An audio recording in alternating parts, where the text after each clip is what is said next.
স্ত্রী বলতেছে, ও আমার প্রাণের স্বামী,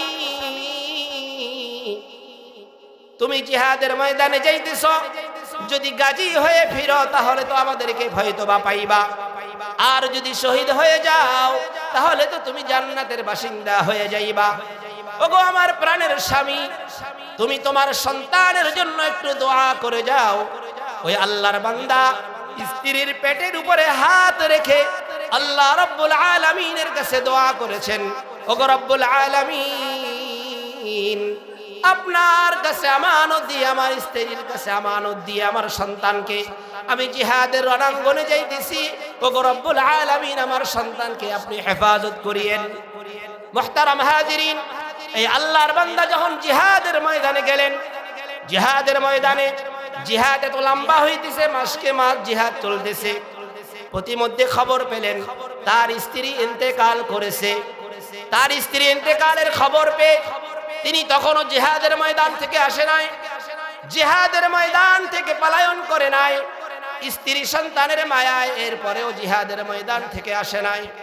ওই আল্লাহর বান্দা জিহাদের কার্যক্রম শেষ করে যখন এলাকার মধ্যে আসলেন, এলাকার মানুষ গুঞ্জন সৃষ্টি হয়েছে যে ওই আল্লাহর বান্দার স্ত্রীর কবরের মধ্যে মনে হয় আগুন জ্বলতেছে, আগুন জ্বলতেছে, এরকম একটা গুঞ্জন সৃষ্টি হয়ে গেছে সমাজের মধ্যে।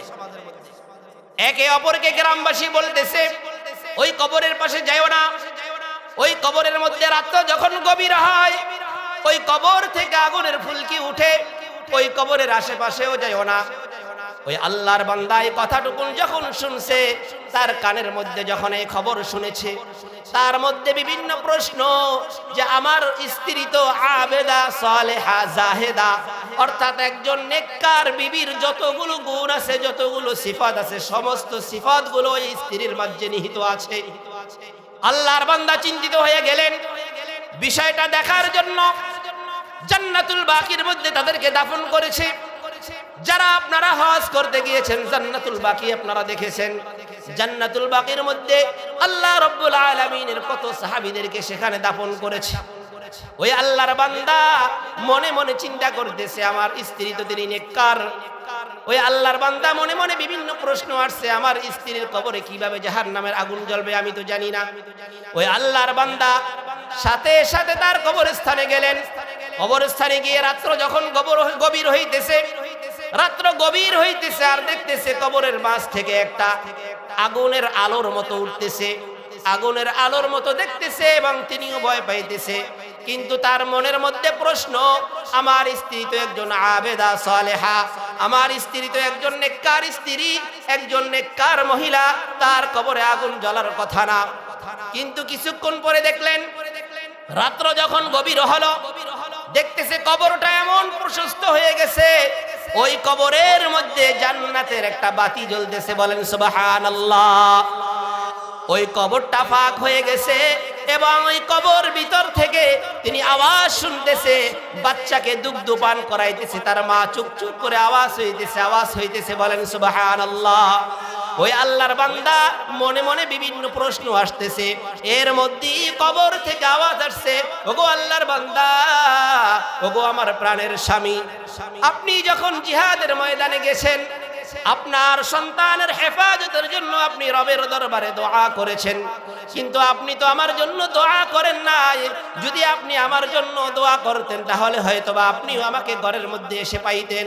ও আল্লাহর বান্দা, আমার প্রাণের স্বামী, আমি জান্নাতের মধ্যে আছি, আর আপনার যে সন্তান আল্লাহর কাছে হেফাজত করার জন্য বলেছিলেন, আপনি তো মুস্তাজাবুদ দাওয়া, যেই দোয়াই আপনি রবের দরবারে করেন, ওই দোয়াই তো আল্লাহ কবুল করেন।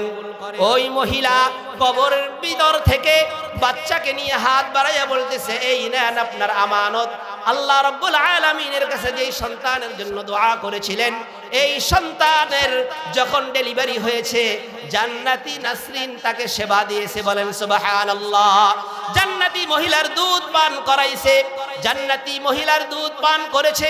ওই আল্লাহর বান্দাকে যখন ওই সন্তানটা দিলেন, সন্তান দেওয়ার পর দেখতেছে তার কবর আবার আপন জায়গায় মাটিগুলো পড়ে। আল্লাহ রাব্বুল আলামিনের কুদরতি ভাবে আবার কবর আপন জায়গা হয়ে গেছে। ওই আল্লাহর বান্দা তার সন্তানকে নিয়ে লালন পালন করতেছে। আমিরুল মুমিনিন হযরত ওমর রাদিয়াল্লাহু তাআলা আনহুকে বলতেছে, ও আমিরুল মুমিনিন, আমার এই সন্তান হলো জান্নাতি মায়ের সন্তান, এইজন্য আমি বাবা এবং ছেলের চেহারার মধ্যে অনেক মিল রয়েছে। ওগো আল্লাহর রাসূলের সাহাবী, ওগো ওমর, ওগো আমিরুল মুমিনিন, আপনি আমাকে এবং আমার সন্তানের জন্য আপনি একটু দোয়া করেন, বলেন সুবহানাল্লাহ। নেককার মহিলার জন্য, নেককার স্ত্রী পাওয়ার জন্য, নেককার সন্তান পাওয়ার জন্য আল্লাহর কাছে দোয়া করতে হয়। আল্লাহর কাছে কি করতে হয়? দোয়া করতে হয়। দোয়াটা আমরা মুখস্থ করে নিব।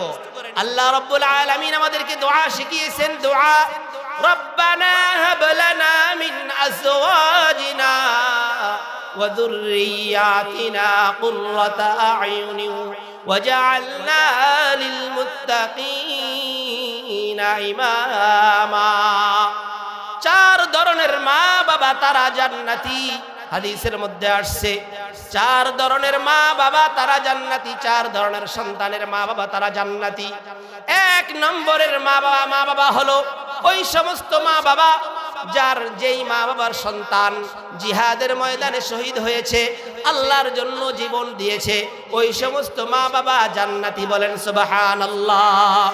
এজন্য দেখবেন যারা আল্লাহর খাস বান্দা, তাদের সন্তানগুলো যদি কোথাও আল্লাহর ডাকে ছুটে যায়, সেখানে যদি ইন্তেকাল করে শহীদ হয়, মা বাবা আরো খুশি হয়। মা বাবা কি হয়? খুশি হয়। দ্বিতীয় শ্রেণীর মা বাবা হলো তারা, ওই সমস্ত মা বাবা তারা জান্নাতি। বলে কেমন মা বাবা? যেই সমস্ত মা বাবা গুলা তাদের একটা সন্তান হলেও হাফেজ কোরআন বানাইছে, একটা সন্তান হলেও আলেম বানাইছে। একজন হাফেজে কোরআন 10 জন আল্লাহর বান্দা বান্দিকে জাহান্নাম থেকে সুপারিশ কইরা জান্নাতের মধ্যে ঢুকানোর মতো আল্লাহ ক্ষমতা তাকে দিবেন, বলেন সুবহানাল্লাহ। কুল্লুহুম কদ ওয়াজাবাত লাহুন নার।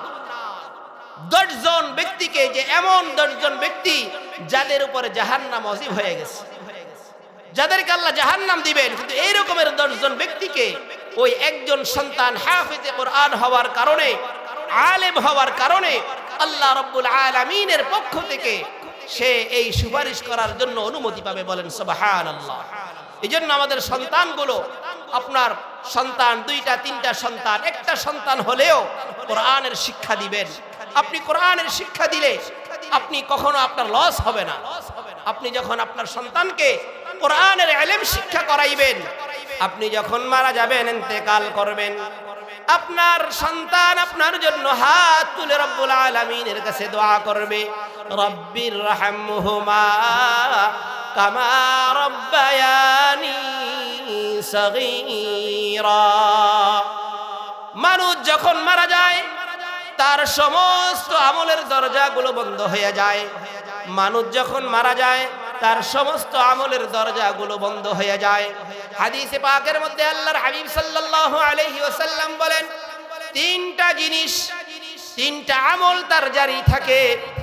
1 নম্বর আল্লাহর হাবিব বলেন, 1 নম্বর হলো ওই সমস্ত মা বাবা যাদের সন্তানগুলো নেককার সন্তান, ওই নেককার সন্তান দুনিয়াতে রেখে যাওয়ার কারণে আল্লাহ রাব্বুল আলামিন ওই মা বাবার কবরটাকে জান্নাতের বাগান বানায়া দিবেন, বলেন সুবহানাল্লাহ। নেককার সন্তান আমরা চাই কি চাই না?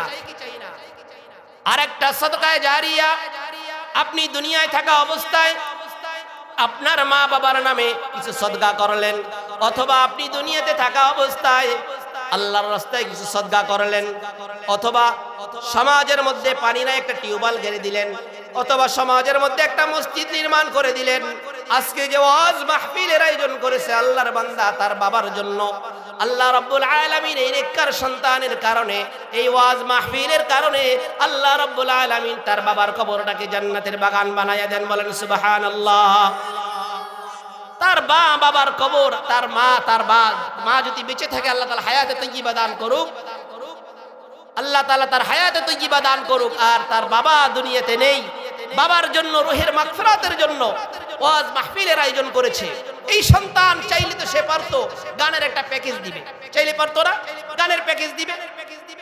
তাহলে যদি গানের প্যাকেজ দিত, তাহলে তার মা বাবার কবরে, তার বাবার কবরে কি সওয়াব পুষতো?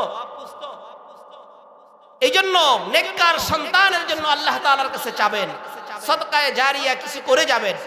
সদকায়ে জারিয়া এটা আপনি যতদিন পর্যন্ত এই সদকায়ে জারিয়া দুনিয়াতে থাকবে ততদিন পর্যন্ত আপনার কবরে সব পুষ্টি থাকবে। 3 নম্বর হচ্ছে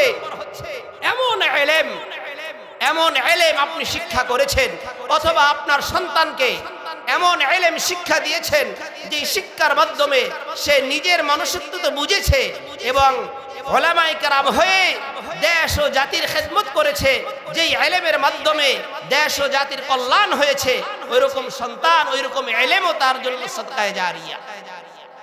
মুহতারাম হাজিরিন, এজন্যই আল্লাহ রাব্বুল আলামিন বলেন 4 শ্রেণীর মানুষ, 4 শ্রেণীর মা বাবা তারা জান্নাতি।